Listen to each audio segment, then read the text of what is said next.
Hi everybody, this is Ashley Blankenship and I'm going to walk you through the National Board renewal process. If you are a National Board teacher, you will want to begin this process in about the 8th year of teaching. I recertified in 2012 and the process is by far not nearly as difficult as it is the first time. So try not to overthink it and try just to do what this process asks you to do. There's some essential questions for this process. Things like, for this PowerPoint, you will find out what are the requirements. We will look at the architecture of accomplished teaching and how it connects with what you're going to do, and you will walk away knowing what ways you can connect your professional growth to your student learning. So this is the overview. The basis for the overview is pretty simple. The expectation is that you will use both the 5 core proposition and the architecture of accomplished teaching as the foundation for what you continue to do in the classroom and for yourselves as lifelong learners to continue to grow and enhance student learning.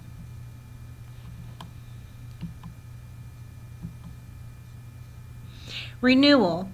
Renewal is an extension of what you've already done in the first time that you renewed. They know that the National Board teacher may or may not stay in the classroom after certification, so you don't have to be a classroom teacher in order for this to go through this process. However, you must have a valid teaching license, and you, like with everything you did in the first time you renewed, you link all of your professional growth to student learning that happens in your classroom or in whatever capacity you are working in now.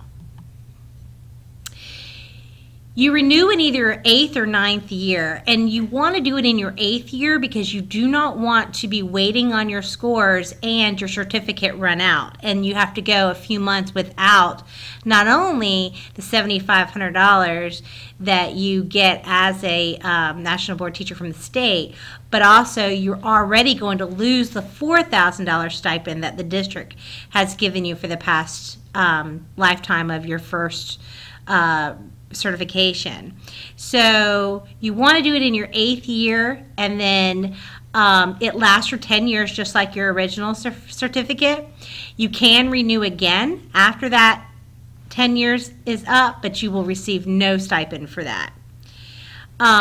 If you do not renew in the time that you are expected, then you want to continue to be a National Board teacher, you have to go through the entire process again. And nobody wants to do that. The renewal is, you have 2 opportunities. Most people will pass on the first try, and you want to apply to the National Board of Professional Teaching Standards, and then you want to submit your product by mid-May. And it is completely electronic. There's an upload that occurs on the National Board website. So you want to go in and make sure that your profile for your National Board on the National Board website is up to date. And you get the results in October. So most of you got your National Boards in December of 2006. So that means your first opportunity to recertify is now. Your second opportunity is next year, and if you choose to wait till next year, like I said, your certification will run out while you are waiting on your scores. And this is just a little bit of a breakdown. If you did National Board certify in 2006 and how you've been paid since then. So your year 10 is actually next year, and your certification will run out in, I guess, the first paycheck you get in August of 2016.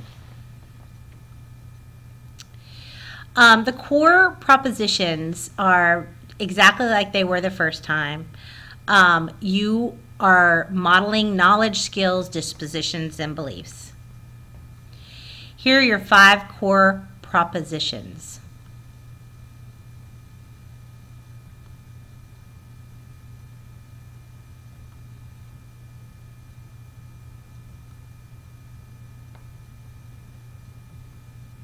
Here is the architecture of accomplished teaching.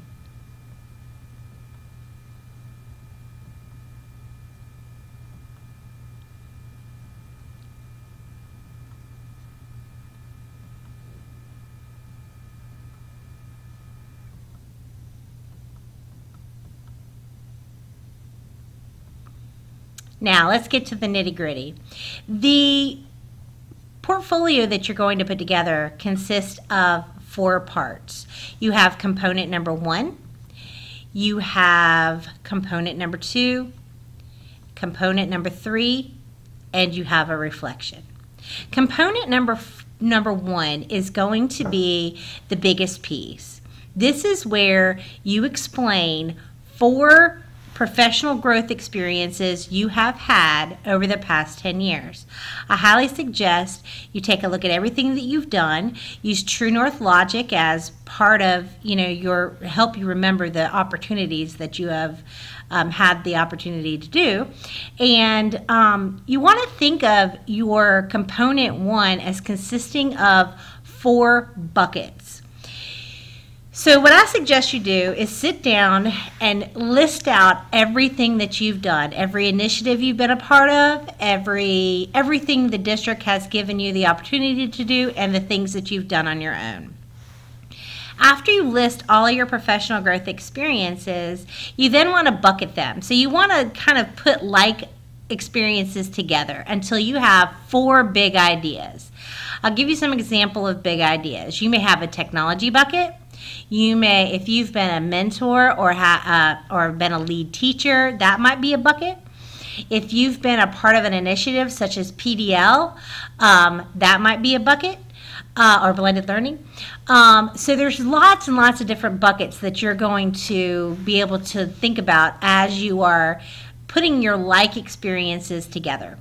Once you comprise your 4 buckets, which is probably the most difficult part of this process because you've probably done so many things, you want to make sure that you're showcasing the best things. So once you choose your 4 buckets, then component number 2 is going to be a video of one of your professional experiences.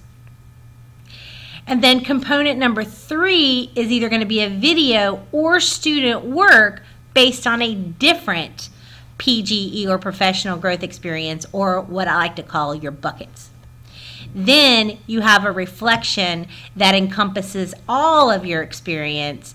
And it's just like with national boards. You want to talk about what you've done well and what you still need to do to be even better than you already are. The entire thing is graded holistically, therefore you receive a pass or fail response in your overall grade of this experience. So, your profile of professional growth. This is bucket number 1, okay? Or this is component number 1 that consists of your 4 buckets. So, things that you document that have shown your growth experiences, how you have evolved, many varied, multifaceted experiences that you've had, and over an extended period of time that demonstrates high standards in classroom practices. So your 3 components again, and your 1 reflection equals 2 videos or 1 video and student work samples. They all have to connect to student learning. So let's look at component 1 closely. This is the one that contains your 4 buckets. Professional growth experiences. So you have 4 of them that may consist of smaller experiences. For each of your 4 professional growth experiences, you have 3 pages to write about. Then for each one you have 2 pages of sample products to demonstrate your current knowledge and pedagogy, the use of technology, and ongoing multifaceted experiences, and the impact on student learning. So component 1 is all of your experiences in 4 buckets that you're going to showcase on 3 pages each. Component number 2, like I said, is a 10-minute video of one of your PGEs in component number 1. So you have this 10-minute video. It can be divided into segments, and then you have 4 pages of written commentary with specific questions to ask you about your video. So make sure you follow along with those questions very closely. Component number 3, you have a choice. You can either submit a 6-minute video or 8 pages of learner work. One of the things in this component, your 6-minute video can show you working with adults because, like I said, they know that sometimes National Board teachers leave the classroom. So if you collaboratively plan with teachers or if you guide teachers in a certain way and you want to show a video of that, you absolutely should. And then your reflection, like I said, is just a 3-page commentary where you make the connection between your practice and your student learning. You discover patterns, themes, and trends, and you talk about how you are a great teacher, however, you always are looking to improve. So, what I want you to start with is brainstorming all of your professional growth activities. Analyze your experiences relative to the core proposition, analyze your experiences relative to the architecture of accomplished teaching, and determine patterns, connections among your professional growth activities. Again, it'll be scored holistically. They're all read by one all together. They're not divided up. Your scores cannot be banked, and you will receive a renewal or not renewed status. The rubric that is used asks that you provide sufficient evidence of professional growth that you've evolved, varied, multifaceted, and been a focus over an extended period of time. Some other considerations that you want to think about is you want to go in and update your National Board Professional Teaching Standards profile. There is a $300 non-refundable application fee, and the total you have to pay is $1,250 to renew. Now, they are very, very good about working with people, so if you want to make payments over the next 3-4 months, they will do that for you, but you have to call them up and let them know your situation. There's more information on the SARA website and, of course, on the National Board website. And, of course, you can contact me. I'm going to send out a series of dates that I will be available to work with teachers who are going through the process, and I'll be looking for that in an email as well. Thank you so much, and let me know if you have questions, and I'll be glad to be of assistance. Again, Ashley Blankenship, and you can reach me by email or you can call me on the telephone at the district office. Thank you so much, and have a great day.